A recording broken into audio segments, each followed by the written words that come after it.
wherever you may be, and whether you're watching live or archived. And welcome to episode number 100 of Transmission Talk Tuesday. Took us several years and a little bit of time off, but we finally made it to 100 episodes. So we're going to talk, and we did a contest about this, and I'll get into that in a second. But I'll tell you what, let's start with introducing our guests.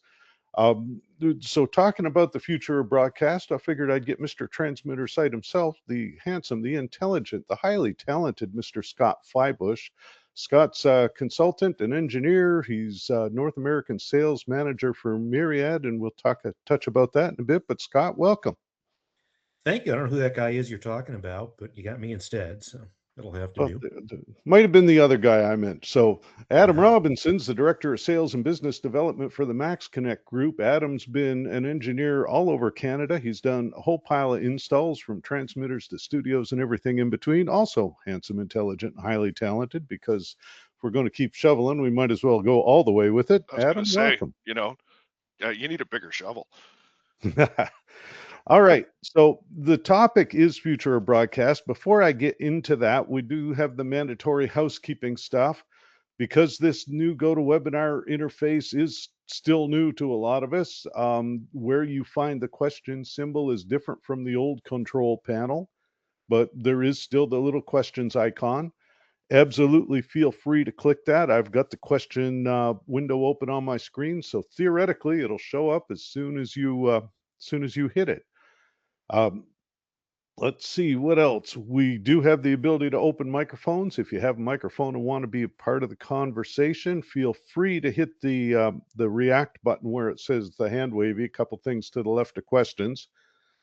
That one I won't guarantee I see, but I'll do my best because it does show up green on my screen. I just have to find out where to look for it. All right. So what happened when we decided we were going to keep doing the TTTs? Because, of course, these originally started during COVID as a way to keep me out of everybody else's hair. And they kind of evolved from there.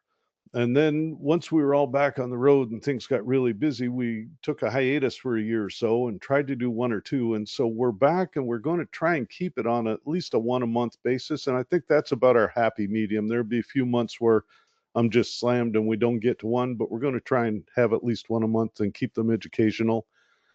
So for this one, we sent out a survey, posted, I think we posted it on our website or sent out a questionnaire, and we got a whole bunch of entries. And oh, by the way, shout out also to Mr. Disembodied Voice, Mr. Edward Sylvester, who's been here for almost all of these, and he's the guy that really keeps the wheels turning. So, Ed, thank you for putting up with me for so long. Thanks, Ed. Thanks, Ed. And I know he's got a microphone, but he's not using it right now. He's just rolling his eyes and He's shaking his he's head. hiding. He's hiding. So the anyway, there were several comments that came in. A lot of them were not tell specific, like do this transmitter, do that transmitter, show us that. And anybody who's been watching these for a while knows that I absolutely try to keep them 100% not tell focused. I mean, we do webinars for that, and we'll absolutely take those suggestions into account when we're looking at our next not tell webinar series. But for the TTTs, I try to keep them very industry specific and technical, but not sales oriented. So that was the goal, and that's where we went. Tom McGinley had the winning entry in their contest, and Tom worded it differently than we did. It made it much sunnier, but Tom's approach was looking at the pending demise of over-the-air transmission and to present our official stance on it, I guess. And of course, anybody that knows me knows I don't present official anything, but it made sense to cover the topic because broadcast has changed a lot from the days of the Westinghouse transmitters. And Scott, in the preamble, I said I know you'll recognize that site. So go ahead. Who is it? That sure looks like KDKA in Pittsburgh to me. That absolutely is where it is. Brian Kirkin was their engineer when I took that picture. He's since gone back to Florida, but But yeah, that is the Westinghouse at KDKA in Pittsburgh, #1 on the air, I believe. I believe it was, because you may as well put #1 on the air right where company headquarters is on your flagship station. We could have an entire hour just debating whether KDKA was in fact the first radio station in America or just had really good PR agents. But since I cut my teeth working for Westinghouse on the news side at their sister station WBZ, let's just say it is a very, very significant piece Yeah. of broadcast history, and it's very cool that at that site that one is still going. It has a sister in Fort Wayne, Indiana, at WOWO, Hmm. that not only is still in place, but I believe actually could still light up and go on the air if they needed to. Wow. They I And call always I it wanted to was, be the guy who got to sit behind the control panel and just do Yeah. that for 8 hours a day. What a gig! well, and back in those days, of course, the sites were manned, so they probably had several transmitter engineers, not just one guy Jeff, they were covering, personed. yep, transmitter people. Sorry. Anyway, um, but yeah, so that's where we started. 1926, was that right, Scott? Older was. So 1920 for the start of KDKA at their factory building in East Pittsburgh, which has since been torn down. Hmm. That site there in Allison Park, PA, I think 1939, 1940, they moved a whole bunch of sites around that same era. And so I think that's when that one went in, and that's about when that 50 HG transmitter um, was first put into service. And those things were workhorses. They lasted at a bunch of those stations for, I could get 30, 40 years out of them. Try that with a transmitter now. Well, and don't Yeah. forget there was a generation before that. The Art Deco style ones where you actually walked around in them. Oh, yeah. I've seen a couple of examples of old Marconi's from the 20s where it was just an open cage with coils and caps and everything all over the place, and you really had to take your life into your hands. A power supply vault for a Western Electric. I mean, it'd take up a whole floor. Well, again, an entire building was the transformer vault for it. Right. Yeah. Now, before we do get any further in this, I do want to give a shout out to William Bowen had mentioned in the advanced comments that his wife Sherry, who'd I don't think she had missed too many TTTs over the 100 episodes, but she passed away in April. So I wanted to just give a quick shout out to William and Sherry for being on so long. And you guys kind of, Scott opened the door on this with the comment about transmitters lasting 30 or 40 years and try that these days. And I'm going to throw the proverbial wrench into it with the first question in that topic. Do you think equipment manufacturers should pay more attention to cooling and power management? The answer is yes. The corollary is that site owners should pay a lot more attention to cooling, power management, grounding, and cleanliness. So if you had 5 people sweeping the floor of a transmitter site every day these days, I'm willing to bet today's transmitters would last a lot longer. That's my argument there. Go back to that photo you were just showing. I mean, you could eat off the floor in that place. How many people have transmitter sites that are that tidy? Now, I mean, obviously that's a shining example of how to maintain a classic transmitter site. But I mean, most of the transmitters that are running in most of the sites across North America right now are just in dusty old rooms that are generally forgotten about in terms of maintenance. So yeah, I mean, it's the onus is on the station owner and the technical people who are involved to make sure that the environment around the transmitter is being cared for. And yeah, your transmitters will last if you change the filters and you make sure that they're clean.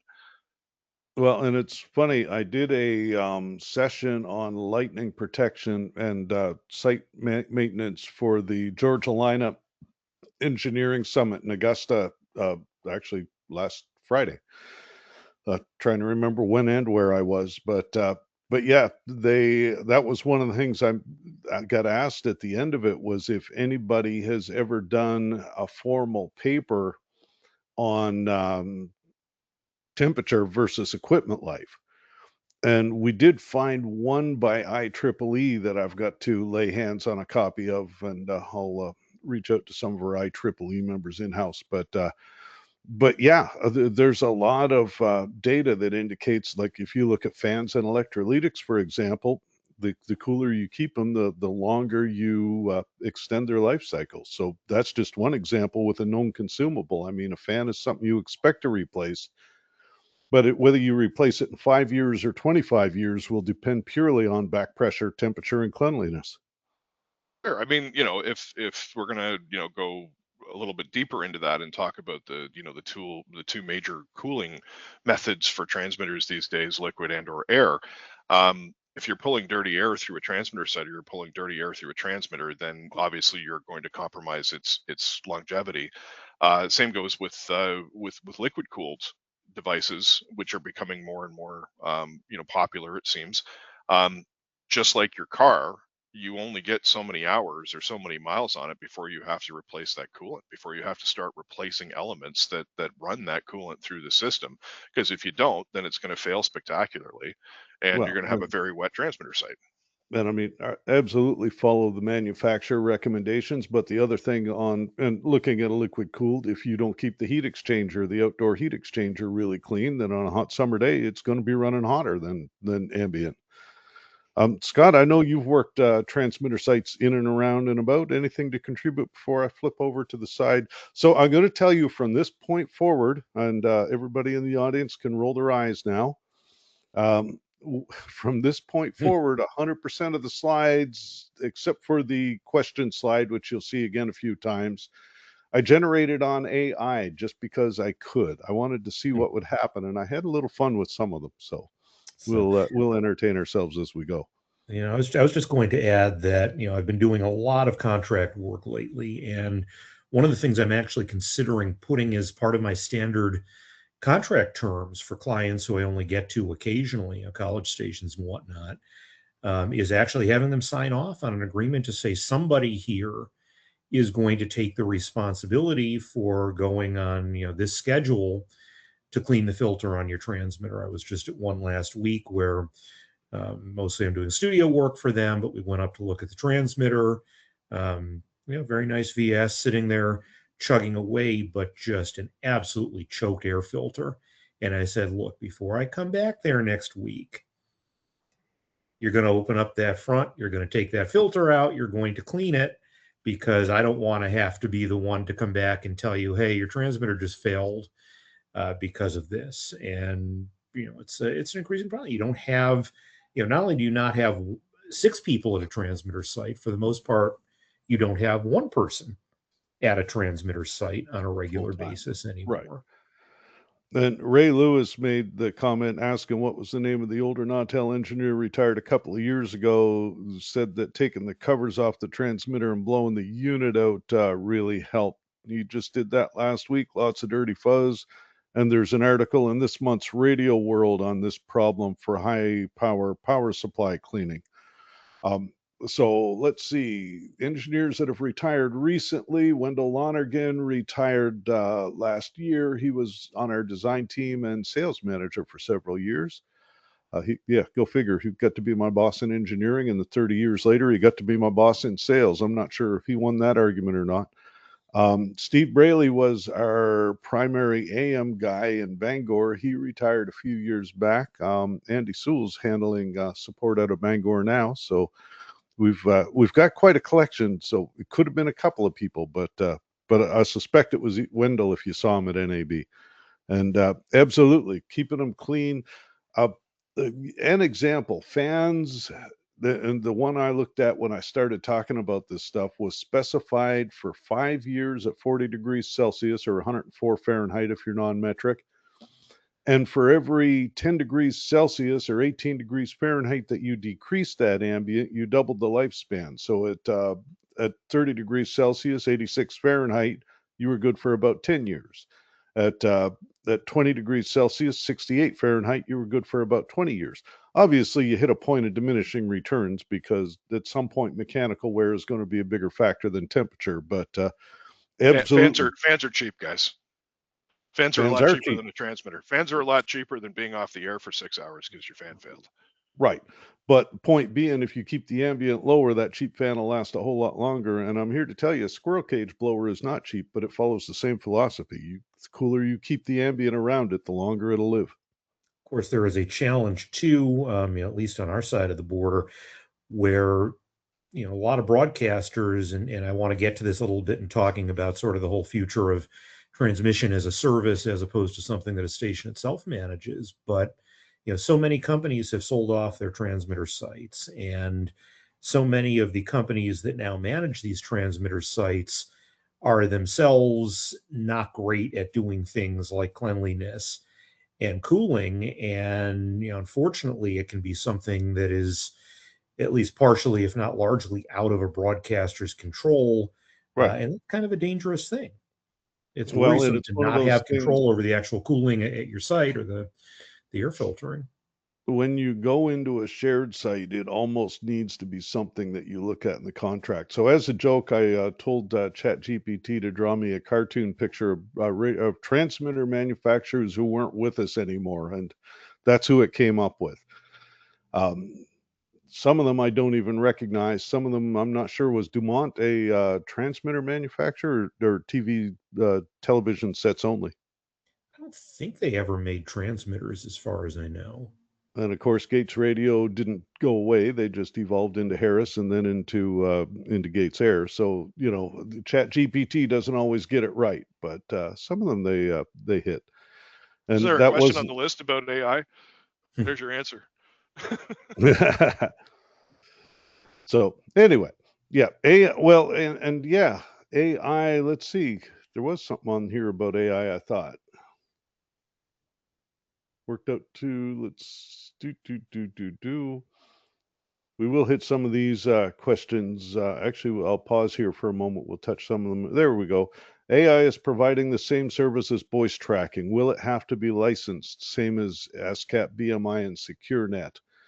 Um, and I think the short answer is if it's putting the music out there, like if it's transmitting it, whether AI is running your automation or whether a human is, it's the same licensing regardless, right? Because you broadcast the song.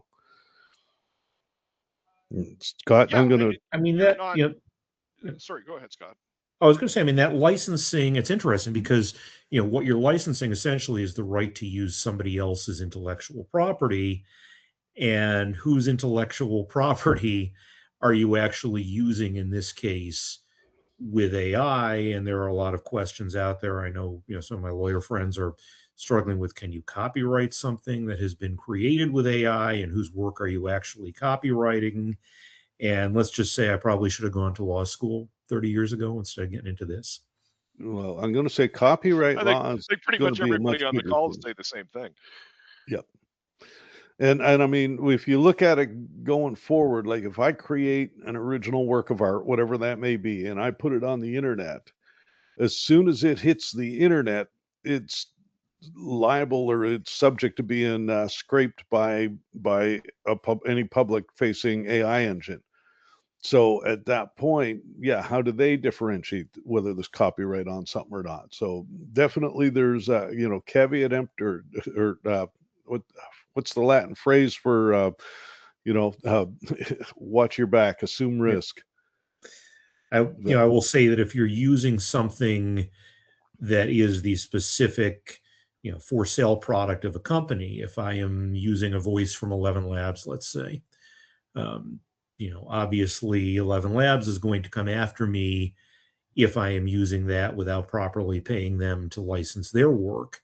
Sure. There's a bigger, deeper question about whose work are they actually borrowing to use it, but that's probably beyond the scope of this hour. Yep. I think what it comes down to, and again, Scott, your lawyer friends will probably eventually come up with a system for this. But if you are paying to use licensed material from whoever that licensee is, whether it's something like 11 Labs or maybe they'll become some great pool of internet voices that you can use, chances are you're covered. I would be careful in any situation about putting AI into a public facing role, whether it's as an on-air host or in Jeff's case building a cemetery full of dead brands, um, without having proper control over what it's doing, Right. because that's where you're gonna that's where the real question is about AI voices. Okay, this is the temperature is this, but when you start having them doing news and and information content and all that sort of. You make yourself liable, just as you would if you were using a human being who went off and started shooting off their mouth about about something that could Be truthfully upset potentially, people. risky. So, and my argument with it, and this is why I did this.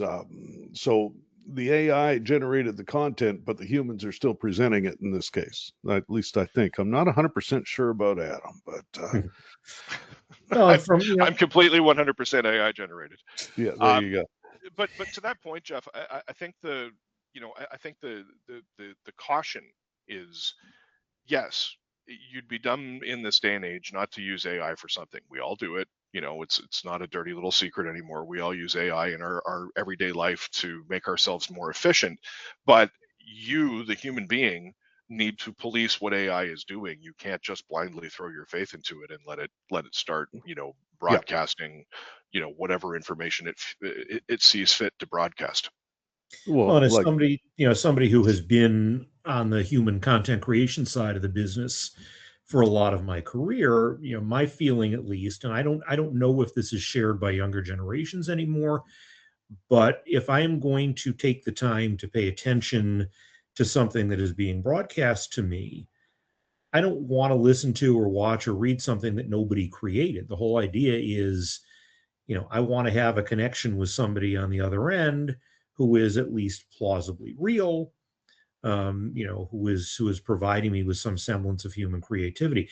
Can that be leveraged in some way so that somebody doesn't have to be at the radio station sitting in front of a live microphone at 2 a.m. just telling me that it's 23 degrees out and snowing? Yes, of course. yeah. But it still has to start from a point where it's humans doing creative things that are being shared with us, or it's not going to be worth the effort that we're all making on the technical side to make sure that it can even get out into the world. Right. Well, I And mean, I it mean, veers away. It veers away from the technology topic, I guess, to a certain extent. But I mean, Scott, you and I both started our careers in news, and the last thing that I would ever want would be to have some AI generated content being read to me, regardless of what time of day it is, that wasn't edited by a human being. Having said mhm. that, I've listened to the news lately. I've seen some of the people on TV, and quite frankly, I think AI would probably do a better job. Now, that's Yeah. just me being a grumpy old news director, but realistically, it's it's what are we prepared to allow in the door, and what are we prepared to allow out on the airwaves that isn't being monitored? Now, Well, just from the and standpoint of using AI voices, sorry, Jeff, just one last point, and I make this point all the time whenever this topic comes up. My kids are in their 20s. They have spent their entire lives listening to AI voices deliver content to them.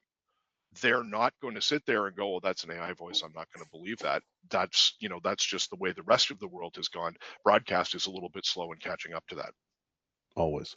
And I mean, my argument with it at all, and I mean, I've used AI for code writing, for email generation, but it still requires that human or somebody that knows, because ultimately AI is subject to the same misinformation that everybody else is.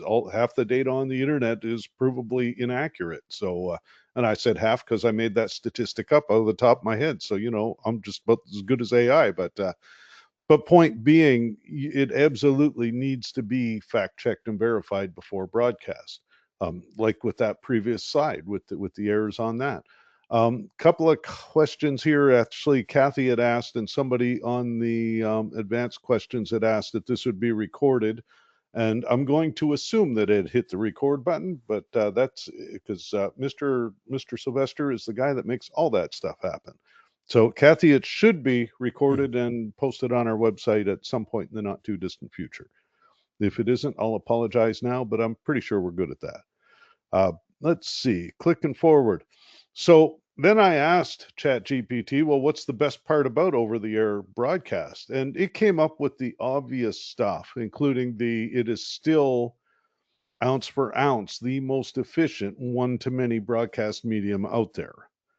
I mean, if you look at cell service or internet of any kind, the more subscribers you add, the more load you put on the system. Radio doesn't care how many people have tuned in. You know, you're going to cover as many people as that signal will physically reach, regardless of, you know, how many people are turned on or not turned on to the signal. So, any thoughts on that, folks? It's interesting that the one-to-many conclusion that you as a human drew is not actually quite stated that clearly in the AI slide, but it's true. I mean, that's Next page. absolutely, yeah. Oh, there you go. It was, I called this, what Chat GPT gave me was about 8 pages. It was hard to fit all that onto a single slide. But no, it did say that over the air broadcast is the most efficient form of one to many communication. I think part of the issue is that we're hung up on the technology. Um, you know, when internet broadcasting first came along, when streaming first came along, and certainly when smart speakers, the smart speaker Christmas, whenever it was about 8, 9 years ago, happened, um, the the the idea of radio being radio or TV being TV started to shift, and it started to in some cases become less important. It's, you know, it's the medium, it's the it's the broadcast platform, and from a monetary standpoint and from a money making standpoint, traditional AM FM TV is going to want to be on as many platforms as possible. I don't care if it's being rebroadcast in 3 different languages, you know, in some unlicensed part of the world, my brand is getting out there. The issue with AM, FM, and television as we know it today is the technology to receive those signals is what's disappearing from the marketplace and what's disappearing from the hands and the dashboards of consumers. Yes, it is still the most efficient way to broadcast that one to many idea that it is always done. But if we're not providing the technology, or we're not making the technology readily available, or explaining the technology to this current young generation and the ones to come, then they're never going to come back to gravitate towards AM, FM, or television as we knew it, even just 20 years ago. So the I cool can, I, thing, and I'm going to hit this up right now before, just so you all heard it here first, folks. Adam had a meeting previous that ran late, so he literally signed in less than a minute before we went live. Neither of these guys have seen this slide deck before, and in about 3 slides, Adam, you're going to be, yeah, that's what I said. All right, Scott. I was just going to add that, I mean, I can absolutely confirm that. You know, my kids probably grew up more immersed in radio than any other 21st century children on earth. And yet my daughter lives in New York City, which at one time, you know, was one of the most vibrant, exciting radio markets in the world. She has no ability to listen to broadcast radio in her apartment in Brooklyn. Not only that, she has no ability to watch broadcast TV there. Anything that she consumes is entirely in the form of streaming. Yep. And, you know, even the brands that you would think would still be iconic in New York, she doesn't know from 1010 Wins or Z100 or you know, even WNYC particularly. So it's not just the mode of transmission; it is even the branding and the whole concept that, you know, this is something that is important. She's somebody who's engaged in the city. She votes in city elections now. She has a reason to want to know what's happening there, and yet for whatever reason, there is that disconnect that just is not getting to her or to her generation. It was Yeah, a lifeline, Scott. It was a lifeline for us. It was a lifeline for, you know, for Gen Xers and Boomers and Right. everybody before, because it was the only place for us to get that content. Our right. kids have grown up on YouTube and TikTok and, you know, Instagram, and that's where they get their content from. They're not going to change their habits simply because we say, hey, well, we still have all these great AM and FM stations around. You should be listening to them. Right. I mean, we had, you know, some guy on the air at 1 o'clock in the morning talking about the best way to make a chocolate cake or whatever. And they've got a Twitch streamer showing the best way to get through this level of pick your video game of choice, or how to build this sub for Minecraft or whatever. Corrado The is, future is that the content is the content. It's just a matter of adapting to what platform it's on. Now, if you want yeah, to talk about efficiency, and Jeff, you brought that up earlier, you want to talk about efficiency. No, internet-based, you know, information is not the most efficient way to go about doing it, because A, you have to pay for it, B, you're going to run out of bandwidth eventually, and C, it becomes more and more expensive to be able to provide that content, whereas again, AM, FM, and television in their traditional formats are more cost effective. But the ship has sailed on that. We have to start adapting to what technology has done to us, as opposed to trying to make technology adapt to us. Is that another slide that's coming up later? Oh, you're going to love that one. I was just going to say too, there are some good counter examples out there. And so, for instance, my alma mater, WBZ in Boston, which interestingly still survives and more or less thrives as only an AM station. iHeart hasn't even put that on a full power FM simulcast in Boston, just on an HD2. But they have found huge success. They have one reporter, and of course, I'm now completely blanking on his name off the top of my head, but they have one reporter who really just figured out very quickly how to do very compelling social media bits that could also translate to radio. And he actually filled up a theater. They did a live performance with him. And they filled up one of the theaters in Boston over the winter with people coming out to see him. I don't know how many of those people are ever going to find 1030 on the AM dial or even find the stream on the iHeart app, but at least they're still seeing something that is WBZ and getting a sense that this is a way to stay connected with Boston. Say it may just be interacting through Facebook or Instagram, or depending on your age. Corrado had asked, are you sure that analog AM FM TV is the most energy efficient way? Satellite internet covers the entire landmass of the earth. 100% does, but that's a pile of satellites that required a pile of fuel to get up there. And again, because it's a bidirectional media, you do have the user count limitations. You can only fit so many subscribers onto a single satellite. Matt Shearer, the guy's name is Matt Shearer. Ah. You should follow him. He's cool. Again, it's about the content, and if the content is good, the medium should not matter. This goes against that whole idea from the 60s that Marshall McLuhan came up with, as the medium is the message. It's quite the opposite. Great Canadian, by the way. Yes, thank you. But it's quite the opposite now. The message is the message. The medium is just a delivery platform. Yeah. Which incidentally kind of, it's one of the frustrations that I have with the lobbying that the NAB is doing here in the States, is that they are still pushing so hard for this idea of AM radio in cars. And the reality that they don't want to acknowledge is, that information can get out in other ways. And it's all fine and good to say, all right, when everything else has hit the fan and there's no power anywhere and you need to get information, how many AM stations are still in a position anymore, even both technically and content-wise, to then be able to provide that in an efficient way? And so it's something that needs to be thought about. Absolutely, Adam's right. It's got to be thought about in a much larger sense of how do we get that content out there, with radio still as one platform, maybe not AM in the long term, but at least still FM. And there's a danger now that FM can start disappearing from car dashboards too. See, I'm going to play devil's advocate in that regard, because of course I work a lot with CACI and FEMA as well.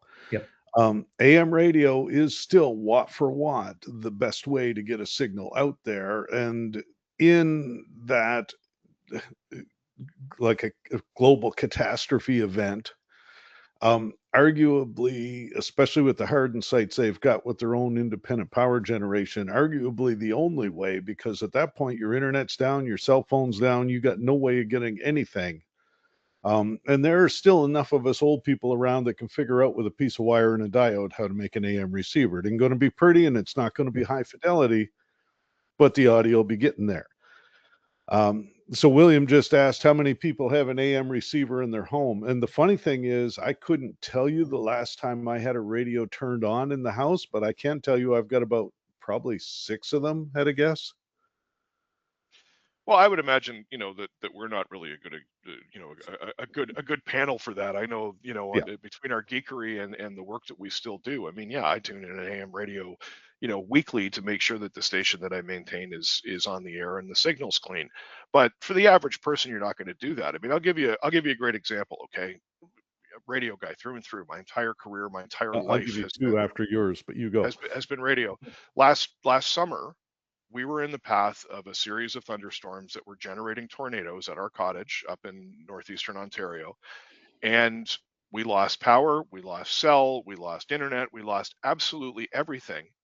And it took me longer than the storm lasted to try and find a couple of batteries to put into one of our little battery powered radios to try and tune something in. And by the time I finally did, the realization struck me there was nobody to tune into. There was no, and I mean, I'm in the, I'm in a sweet spot in between the markets of Ottawa and Kingston and Peterborough, where that cottage is, that I'm able to pick up at least half a dozen signals, if not more, of over the air radio, both AM and FM. None of them had any content on the air that would have helped. Wouldn't have made any difference. And that's more a broadcaster issue than a technology issue. And I mean, I'm that guy. I've got 2, maybe 3 crank up / solar powered radios kicking around because I live in a part of the world where you can be buried under 6 feet of snow when you wake up. So, I have a radio because when that 6 feet of snow happens and the power goes out, and up here I've had it go out for up to 7 days, the cell phones, the internet, that all goes away in about 12 hours, roughly.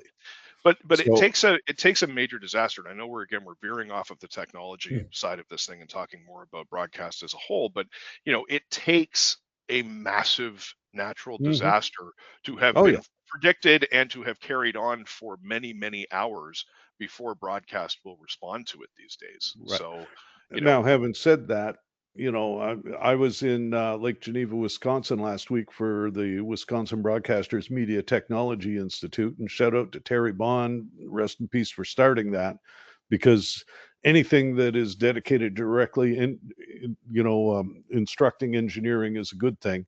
But while I was there, they had tornado warnings, and I'm staying at a hotel in Elkhorn, about 10 miles away, and looking on the TV trying to find anything related to the noises going off on I finally ended up hitting a weather app on my cell phone to figure out what was going on. So story. I was working in a client in central New York last week, and tornado warnings hit, and we evacuated down to the basement. There was not a radio in the place. We were all on our phones. I was hitting the National Weather Service site, and I actually hit up the stream of the station nearby just to see what they were doing. And they were still, at that point, I know there were some people there, because I was in touch with them anyway. I know them, and I said, what's going on? But they weren't on the air with it. So it's really, I mean, the entire, and this again is kind of where I have an issue with the legislation that NAV is trying to push. It has to be all parts of the system functioning, or it doesn't work. So you have to have the transmitters, you have to have the receivers, and you have to have the content, and you have to have the people who still know how to generate that content. And that's a whole other story that all of us ex-news people can talk about how those skills are vanishing pretty quickly in a world where you can't make more than $40,000 a year doing it. Yeah. So, and I mean, the comments here, let's see, while discussing the future over the air, touch on the future of shortwave and medium wave. Well, medium wave is what we've been doing. Shortwave is going away for a lot of the same reasons. You don't have people producing content and nobody listening to it, then it's really hard to justify keeping the transmitter sucking electricity. And I mean, that's, I guess, ultimately the whole discussion. So see, told you, Adam. but yeah, does that mean I'm smarter than ChatGPT, or I just got there first? Well, I didn't put all the slides up at once, so you're smarter than my presentation as sequence, if you will. But yeah, I mean, that was one of the big discussions. And of course, I kind of tailored the question, and ChatGPT is going to give me the answer it thinks I want to hear. But, it's sort of like being in high school again, when the teacher asks a question, you tell them what you think they want to hear rather than what you really think most times. But yeah, 100%, there's a lot that we could be doing. And this is just, again, the ChatGPT list of suggestions. So, and again, you guys are seeing it cold. I know you're seeing it cold. So I'm going to let you absorb for a second and give me thoughts on that. Ray Lewis has asked about the current state of AM stations going 100% digital. Have not heard much about that in the past year. So, Ray, the stations from 100% digital for MA3 mode, the stations that would tend to benefit the most are the low power ones, like the little 1 kilowatts and 500 watts that had a translator to carry the bulk of listening for the folks that didn't have an HD capable receiver. And up until this NAB, nobody built a transmitter that would do MA3 at 1 kilowatt. We did launch the NX1, NX2 and a half at NAB. BE launched their new, I don't know the model line, but the new BE series. So it looks like there will be by the end of this year some transmitters capable of doing it. Right now, that's been the big stumbling block. It just hasn't been technically possible. Well, I don't mean to drag that, back down, but again, we're talking about receivers. I mean, Mm-hmm. even today, even after all of the years of AM HD being available, I think there's probably only 35 or 40% of the vehicles on the road that are even capable of tuning it. And that may not be all of the vehicles on the road. That may just be ones that are within, the last 5, 6 model years or 10 model years that So actually included. assuming, and this is an emphasis on assuming that all HD capable receivers are equipped with AM, and I'm not convinced that 100% are, but if you make that assumption, the most recent model year, 74% of cars built had HD receivers in them. So your overall average probably isn't far off, 35 to 40%, depending on what market you're in. And in a market where there's a lot more new vehicles, it's obviously going to be higher. My 2019 Jeep Cherokee has an AM HD receiver in it. And It's the only car. the 2025 Jeep Compass that I had in Atlanta last week did not. Yeah, and that's a concern. We are seeing some of the car companies pulling out of doing HD. Ford pulled out, allegedly with chip shortages during the pandemic. GM has been terrible about it. They're probably the worst, I think, in terms of support at this point. They're trying to get rid of CarPlay and Android Auto too, which I think is a huge mistake. But we are seeing it receding in the wrong direction, and that's concerning to me. I bought my Subaru in part because it has really good HD integration. I bought my Jeep because of the sound system in it. Yeah. I paid an extra $10,000 for that car. I was settled on another one until I went for a spin and listened to the stock radio in it and said, this isn't going to do. And show me the next model up that has a better radio in it. But I'm that terrible broadcast guy. I bought my Silverado in 2019 and didn't even figure out how to turn the radio on until I'd owned it for a day or two. But now, having said that, it's got a wampum sound system for an old deaf guy. So I'm pretty happy. William mentions Rivian has no radio at all. Right. Last week in Wisconsin, I had a Mazda CX-50, and if you hit the media button, your choices were FM, SXM, Spotify, YouTube Premium if you were logged into your Google account in the car, and what was the other one? USB. You could put your own music on USB stick. It didn't mention AM in the list at all. Now, I assume it might have had an AM receiver. I don't know. I never found one. I want to just jump Jeff, back. Sorry, go ahead, Scott. Oh, I was just saying, I want to jump back before we get off the slide to the personality thing. That there are a few really phenomenal examples out there that deserve a little bit of mention, and not just Matt Shearer at BZ, but if you're not following Maria Palmer at iHeart's Rock 95.5 in Chicago, she has it figured out. She is phenomenal, and she has figured out how to bring that all back into her morning show on air too, and her on-air content feeds the online content and vice versa. My friend Sean Tempesta in Las Vegas, who is kind of between gigs right now, he's fantastic at it. He's really figured a lot of that out. So there are people out there who know how to do it, and the industry needs to be learning a lot more from some of them. And I mean that, I made a joke about consultant radio somewhere, and not to offend any programming consultants who may or may not be listening, but for me, like my metric for broadcaster, because obviously I'm immersed in the system. So I'm biased and I'm a terrible resource. I watch my wife, who has got nothing to do with broadcast except being married to it and being used to me not being home more than I am home. But she two things will make her hit seek fast: two commercials in a row and dead air for more than 5 seconds. And I say 3 seconds, but I'll temper it to five.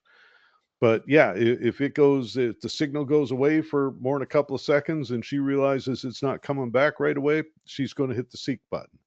If she hears any commercials or somebody that sounds like they're talking to her instead of with her, then she's going to hit the seek button. So yeah, it's now that's just her. Other people, I mean, there have been piles of studies that say 30 minutes commercial free and 5 minutes of commercials is a good way to go. So, again, there's a reason I work on this side of the industry, not in programming.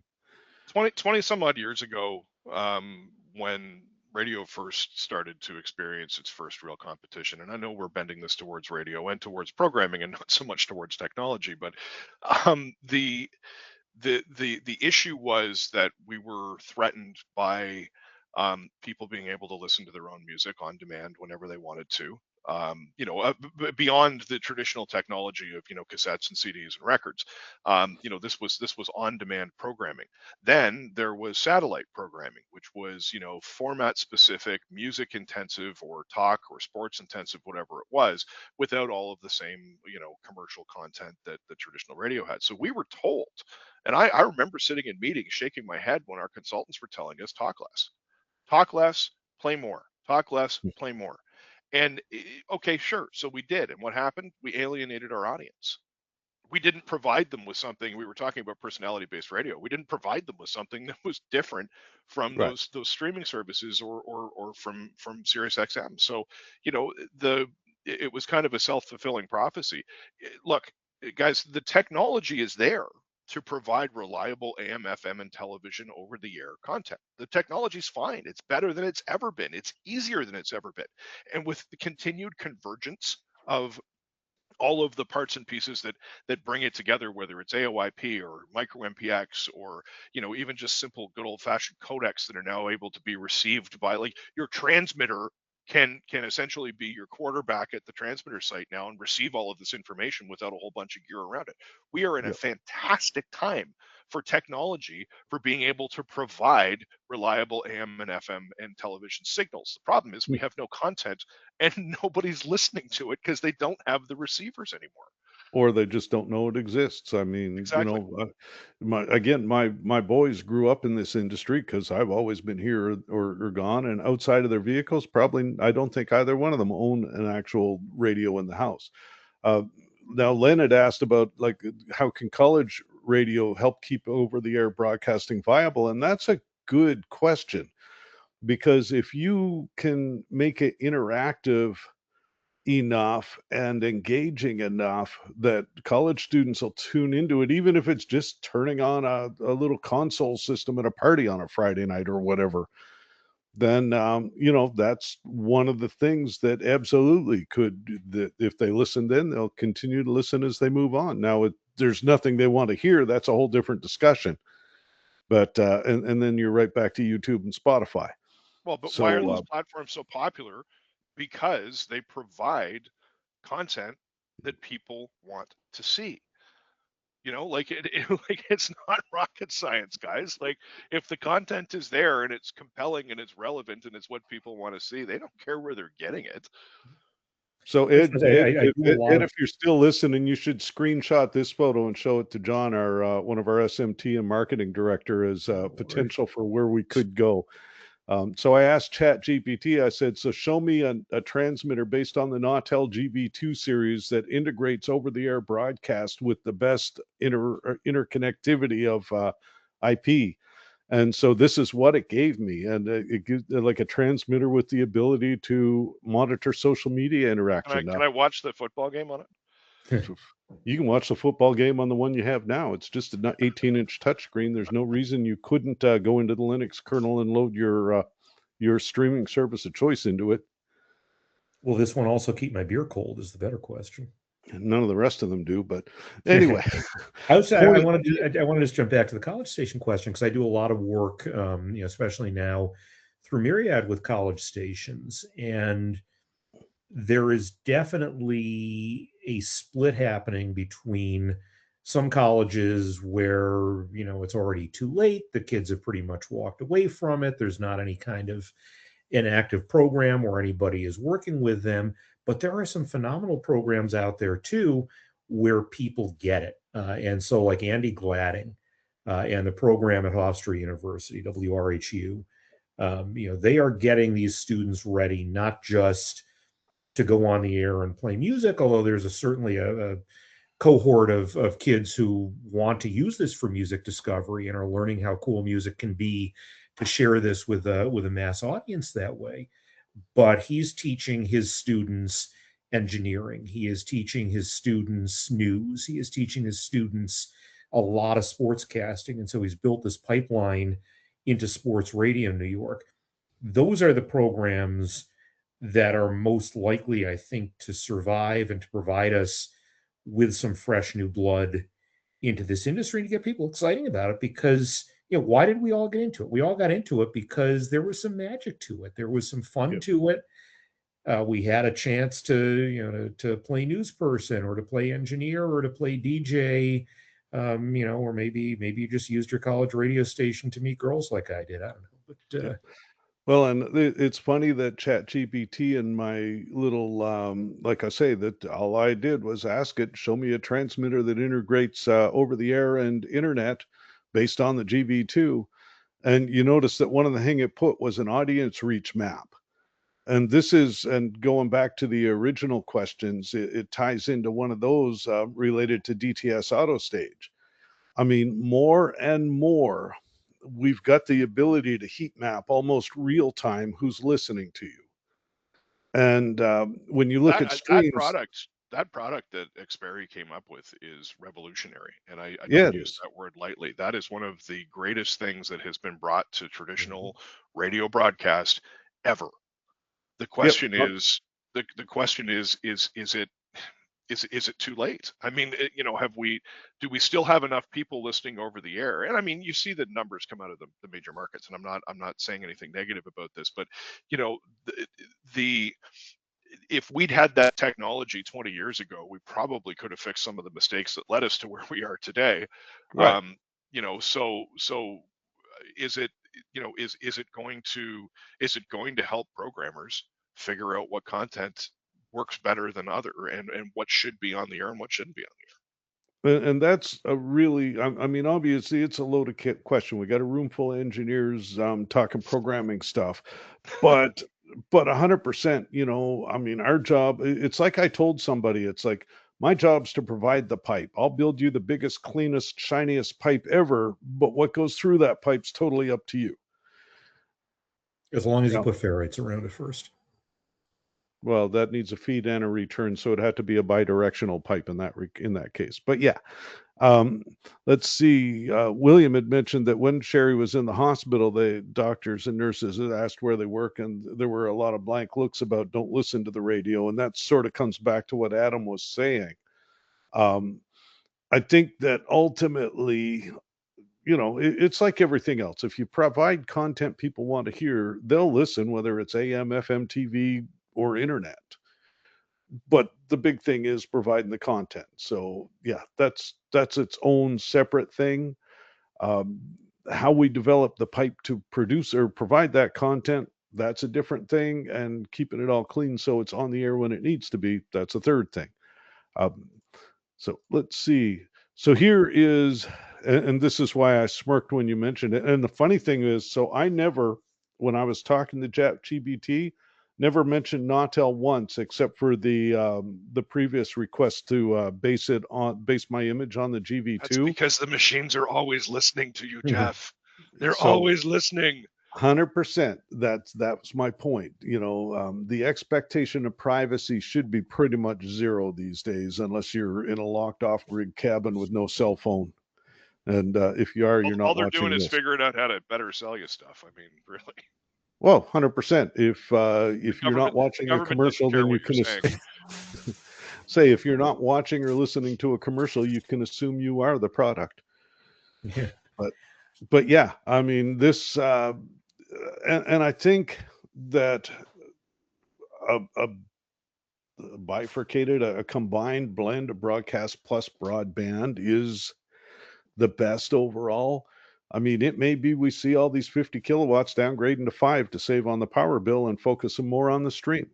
Who knows? It'll vary. We may see a lot more single frequency networks. I mean, there may come a point down the road not too far where somebody decides that, yeah, over the air broadcast is done. The good thing is that that bandwidth, that frequency range will always have value for one to many transmission of something, whether it's data or voice or top 9 at 9. So there'll always be a need to make the little station or signal bigger and a need for people to fix that thing when it breaks. So I the I good think wanted thing is, to. that I think that the thing that we need to look at as broadcasters and particularly as technicians and engineers is we need to take the reliability of radio, and this is a presentation that I've been doing a lot at conferences this year. We need to take the reliability of radio and apply that to everything else. Like, radio is well known for 99.9 some odd percent uptime because we put a lot of effort into making sure that we stay on the air. But it is almost as important, if not more important these days, to make sure that whatever your other delivery platforms are there as well. And it would behoove the cell companies and the internet providers to try to make sure that they're providing that level of uptime so that when there is a disaster, if radio's not there or television isn't there to traditionally fill the gap, that device that even us as radio engineers turn to is still being provided with data because we have become so reliant on it. If a radio station goes off the air for 5 seconds, like you say, your wife tunes out, and who knows when she's going to come back.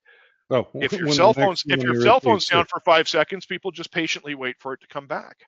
Yep. So where do we bring that together a little bit and Well, make and it so there's the funny thing, two cell phones, two providers. If one of my cell phones goes down for 5 seconds, I pick up the other one. It And gets not, also to something that I've been thinking about. I know we're running out of time here, but um, we have not been unified enough in a lot of ways as an industry, and I think that's part of what sort of hurt us in terms of it took a long time for radio to figure out, hey, we need to present a unified front to automakers and get in the dashboard. And there were pieces that were missed early on. But I think also that we are probably, if we're going to talk long term technologically, I mentioned earlier the idea of transmission as a service. Our European cousins know this already because that's what they've always been doing. I think that we're seeing this in TV now, especially where what remains of over the air TV is likely going to be one or two transmitters in a market that are carrying every station in town, even if they're owned by different owners. I think we're going to get there eventually in one way or another with whatever's left of Radio 2. And it's worth getting ahead of that as part of what Adam is talking about, that unified sort of content provision where we're working with wireless companies, where we're working with wireless transmission providers, and broadcast maybe becomes a piece of that. mhm. The last thought that I have on that, Scott, to pick up with what you're saying is we we again need to stop thinking of it in terms of the medium and think about it in terms of what people are, a variety of different places that platforms that people can receive it on, and that's the future. The future Yeah. is not traditional AM and FM. And as Jeff said, taking your 50 kilowatt and turning it into a 5 kilowatt. I mean, really, at the end of the day, who's that affecting? Because people aren't tuning your AM. They're not listening to it. But you still need to have the physical signal there to provide, the backbone, if you will, for all of the other things that you're doing. We may get Right. to a point where traditional AM, FM, and television doesn't exist anymore, and it Now all is. I'm going to throw the caveat out there, because there are a lot of situations, and this comes down to know your market. I had a guy that flipped his AM to all digital, working on the theory that everybody was listening to the FM translator. And his phones lit up and went absolutely crazy because turned out, no, everybody was listening to the AM and most of them didn't have HD capable receivers in his particular market. That may not be the case everywhere. William At makes a point in my career many years ago, we kept an AM signal on the air that was absolutely a dog. It wasn't making any money. It was dragging down the company's resources. But because when we decided that we were going to shut it down, we had a letter Mhm. writing campaign by people in the local rural area who relied on that. Now, it may have only been 100 people, but it was enough to make us go, okay, well, maybe we need to rethink this. So, I mean, Right, yes, there are still people out there who listen in the traditional way, but the fact is that I don't know how much longer that's going to exist. right. And so I'm going to throw something else out there. So William Harrison has made the comment at some point there may well be a move to ATSC 3.0. Radio would get audio only channels on existing television. Then there's one receiver chipset to account for both TV and radio, whether in a TV, set top box, vehicle, cell phone, etc. William, and you're that unique guy because you speak both radio and television. I think that I unmuted you if you're still in the room, and I didn't pull the plug on you. So if you can unmute yourself on your end, it would be really cool to have you expand on that really fast before we walk out. And if I Well, did, I did unmute. Hopefully you can hear me. yep, you're good. Great. So, it just, at some point, everyone's talking about efficiency of spectrum, et cetera. And if we're going to go out on a limb and say, at some point, things are going to change, which realistically, everything changes, the most likely thing to start to probably go away may end up being radio, AM and FM.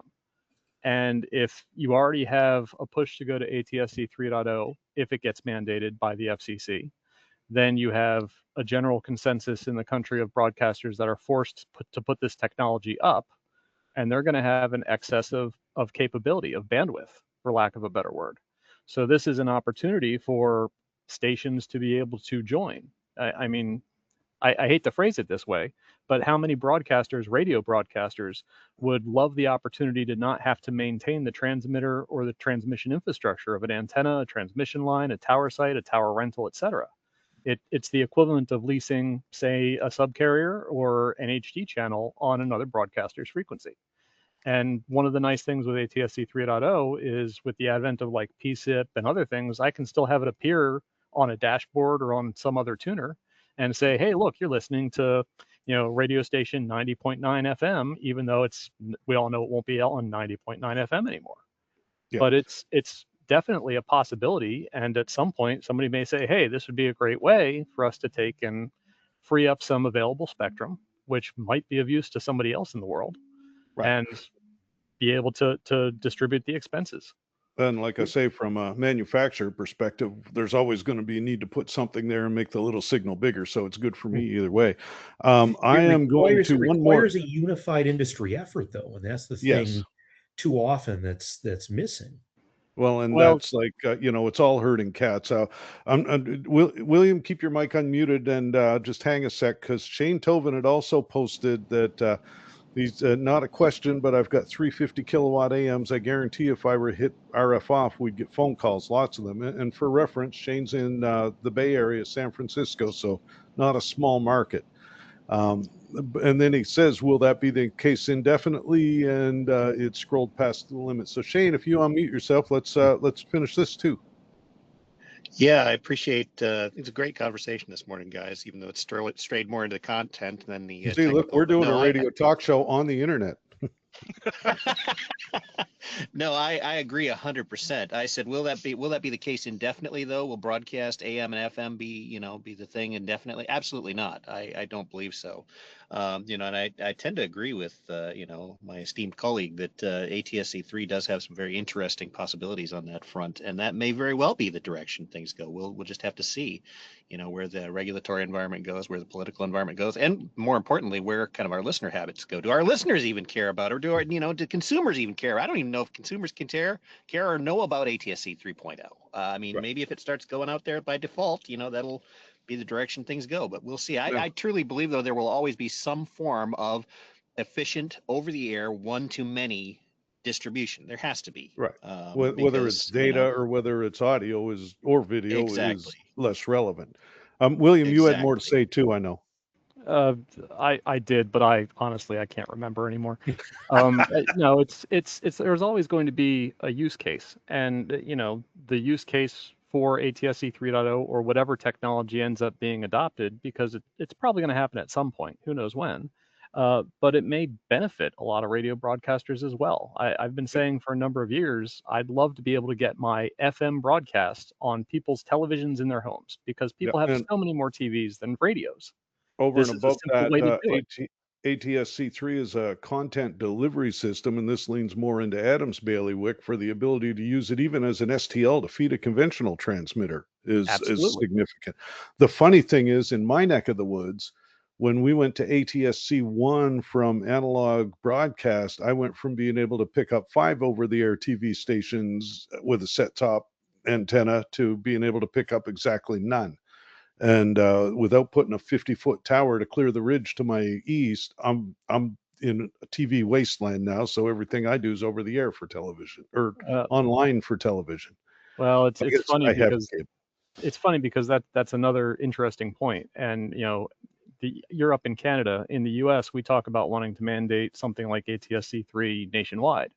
And while Hmm. this may be a great solution for certain areas of the U.S., let's say Washington, D.C., densely populated, everybody's within sight of a transmitter site, etc., it may Right. not be the best case for middle of nowhere Iowa.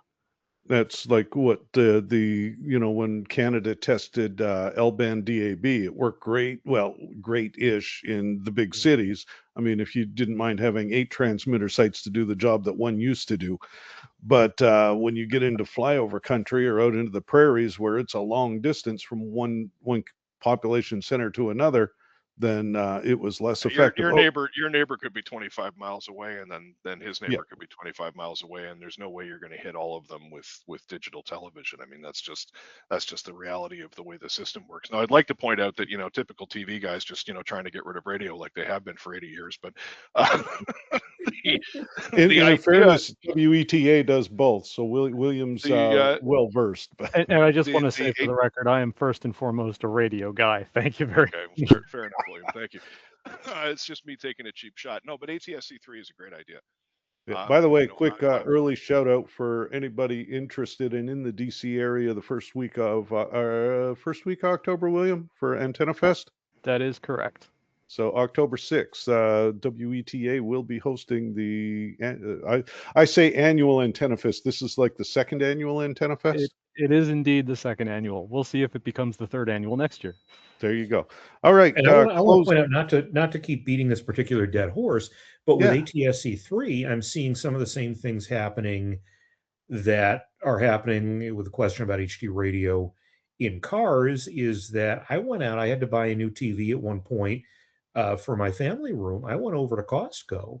I spent an hour and a half going up and down the aisles of Costco because I wanted to get something that had ATSC3. I'm sure I'm the only person who's ever walked in there actually looking for that. There wasn't one TV on the floor at Costco at that point that had it because the manufacturers have been balking at the licensing costs of the chips. And there, again, without a unified industry effort to incentivize manufacturers, if need be with cash, to make sure that this is included, you're going to end up with a whole bunch of large monitors with no tuners in them at all. well, at that point, it's just HD radio in the picture world. So, closing thoughts. We're 10 minutes over time already, maybe 11, depending on the clock radio in front of me, which I have never listened to the radio on because it's a clock radio sitting above a computer power supply. Um, so, closing thoughts. Adam.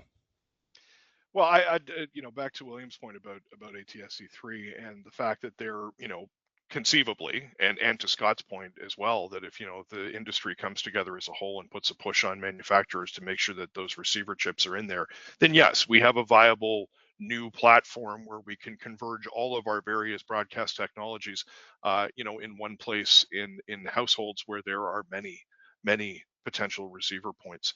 The future is convergence. The future is all of the bits and pieces that we've used over the years that are all individual systems that provide that broadcast chain, they are now all starting to come together, and we're going to have to continue to support that. And finally, content. I mean, we talked a lot about content today. Content is king. If you don't have content, there's no point in, people aren't going to be compelled to listen to you simply because you play more music than the guy next door or you play fewer commercials. No, it's going to be what they want to hear, people they want to listen to, and a good mix of everything, depending on what your specific format is. Scott, final thoughts. It's been fascinating how we have gone from technology back and forth to content here. The content absolutely matters. Localism matters. I am a big fan, particularly of smaller market radio right now. I think that's where a lot of the good content and the good connection is still happening. And I think that for a lot of our audience, maybe not the youngest end of the demographic, but at least 40 and up, there is still a cachet that attaches to being an actual broadcast radio station. Even if it ends up just being branding, it still, I think, makes you stand out in this whole enormous sea of content. And I think that that's something that's worth figuring out a way to preserve as we move forward, however we go technologically with it. And I think a lot of that comes back to engagement. Well, I mean, for where I live in my small community, the stations and the businesses that tend to do the best are the ones that are most engaged in the community, whether it's through social media, whether it's in-person appearances at parades or whatever, or et cetera, and so on. So yeah, it's like everything else. All right. We did go quite a bit over, but anybody who's watched this before would expect no less. Mandatory resources. Ed did confirm that we are absolutely recording this, so it should be up on the YouTube channel in the not too distant future if I give them the slide deck with all my AI stuff in it. Look for that GV2 IP coming soon to a hallucination near you. But hey, it's a really cool concept, and all the technology already exists in the existing transmitter because we already put a big old computer in there. So yeah, could be some fun. Anyway, folks, I want to thank you all for putting up with me through 100 episodes of Transmission Talk Tuesday. Again, we're going to try and make this a monthly thing, so you should see us again in July, and we'll figure out. Don't forget to fill out your surveys at the end, and absolutely reach out to me or info@nautel.com, either one. If you've got any suggestions, I did on your on the question list, there were several things that I'll take as suggestions for future episodes as well. So again, thank you to Scott. Thank you to Adam. Thank you very much to all y'all that signed up to listen to us. Have a wonderful day.